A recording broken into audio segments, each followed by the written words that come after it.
we go back, we were teenagers when we were both in bands. I think I was in a band, said Mike at the time. You were in a band, Yeah, A New you were Day. you were in a I was in a band called A New Day when we met. We were basically I think we were part of the same kind of cliques Yeah. during college days, really.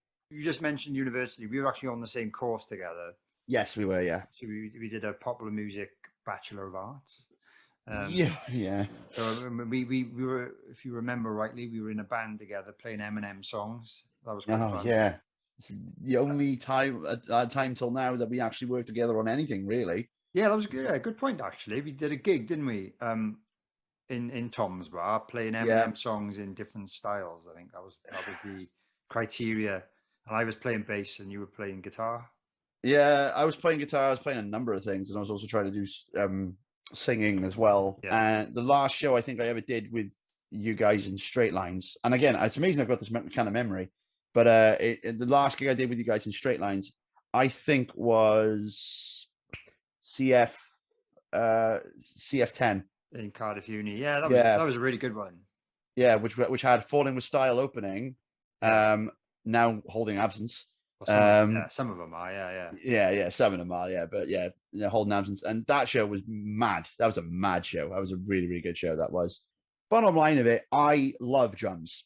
I absolutely adore drums. I'm not a drummer, Mhm. but it doesn't mean I'm not interested in drums in any way, shape, or form. I think drums are a fantastic instrument and it's something I really, really wanted to dive into. But money was a massive, massive issue. And obviously, I didn't have my own drum kit. My brother had a drum kit, but I just didn't really have the money for lessons and anything like that. And it's such an expensive hobby, especially with cymbals and stuff like that. Like, Oh obviously, I yeah. don't mean to criticize anybody about it, but I mean, I say being a guitarist is a expensive hobby, but when someone told me how much a cymbal is worth, I kind of hit the roof. So At some point, you called me up, or I can't remember if you sent me a message, probably, and you just said, "Oh, would you be up for playing drums on this new track I've got?"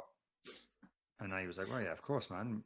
Whatever. yeah, As long as yeah, you got I time kind to." of yeah. Sorry, I didn't know. I'm sorry. I kind of like yeah. I messaged you at the start to basically like theoretically like just ask about it, and then when I finally had the idea all sorted out and let's be honest, the funding, Yeah, yeah. the funding, it I was mean, just it. I'm not cheap, but I'm sure I still class myself as very cheap.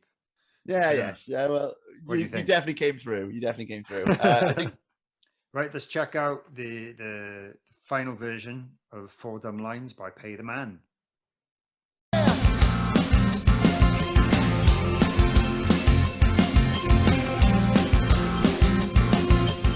but the funding for it as well was also done by a council initiative called Stronger Together Bridgend, also the Aring Cultural Trust as well. When it was released, people thought the lyrics were fantastic. People thought that the video had a great message. Yeah, And it's really cool to have written something that basically has a kind of influence on people because obviously I like to write about silly things, cynical things, even gross things if I want to. yeah.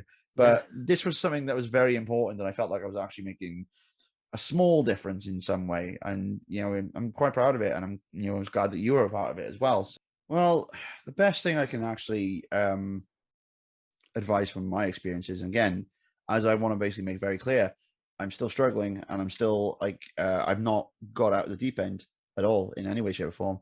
Hmm.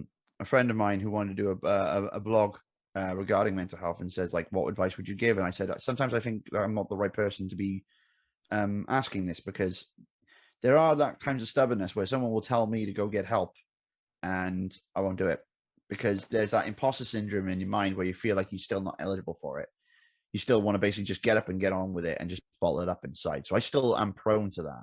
Mm. If there's anybody that basically does suffer from that, then again, it's hypocritical, but yeah, try and get help. I mean, it's not easy. I'm not. I've failed like the last 3 times trying to get help only because of the fact that the process isn't great. Just trying to get a doctor, and all of a sudden the doctor sends you a piece of paper saying like, "Are you suicidal?" It's not really something you want to basically see. You've really got me asking on this one. Favorite album of all time. This is a tough one. I'm not sure how I would answer it.